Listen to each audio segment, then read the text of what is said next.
દરેક નીતિની સામે કાયદાની રીતે ઊભો રહેતો SSK ન્યૂઝ ચેનલ।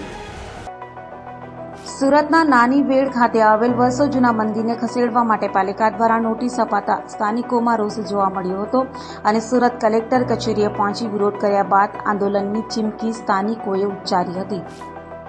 સુરતના નાની વેડ ખાતેના ગ્રામજનોએ સુરત કલેક્ટર કચેરીએ પહોંચી ઉગ્ર વિરોધ નોંધાવ્યો હતો। નાની વેડમાં આવેલ વર્ષો જૂના મંદિરને ખસેડવા મુદ્દે પાલિકા દ્વારા નોટિસ અપાતા સ્થાનિકોમાં ભારે આક્રોશ જોવા મળ્યો હતો અને સુરત મહાનગરપાલિકા ન હતી તે પહેલાનું મંદિર હોય પાલિકા દ્વારા ટીપી જ્યારે બનાવવામાં આવી ત્યારે શા માટે ધ્યાન ના આપ્યું તેવા સવાલો સાથે સ્થાનિકોએ વિરોધ કરી જો મંદિર હટાવવામાં આવશે તો ગાંધી ચિંધ્યા માર્ગે આંદોલન કરાશે તેવી ચીમકી ઉચ્ચારી હતી।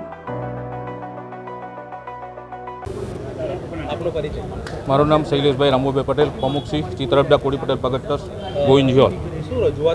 રજૂઆત એવી છે, સુરત મહાનગરપાલિકા દ્વારા 11/6/2024 રોજ અમને એક અંબાજી મંદિર તથા લક્ષ્મીના મંદિર જે નાનીવેર ગામમાં આવ્યું પૌરાણિક મંદિર છે એને જાતે ડિમોલિશન કરી નાખવાની નોટિસ આપવામાં આવી 1 વીકમાં તમારે જાતે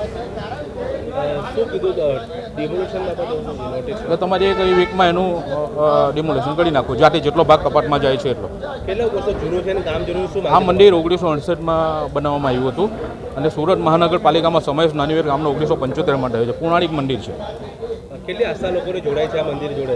આ મંદિર સાથે નાનીવેર ગામ, મોતીવેર ગામ, ડબોલી ગામ, સિંગરપર, કુંજગલી, ઈદગાવાર, કતારગામ વિસ્તારના તમામ અમારા જે સ્થાનિકો લોકો છે એની આસ્થા મંદિર સાથે જોડે। મંદિરનો કેટલો ભાગ ડિમોલિશન કરવા માટે? મંદિરનો ભાગ સમજો કે 15 થી 20 ફૂટ। 15 થી 20 કેટલા ચોરસ મીટરમાં મંદિર 250 થી 300 વારમાં ટૂંકમાં। અમારી માંગ એવી છે કે સંપૂર્ણપણે મંદિર આ બચવું જોઈએ।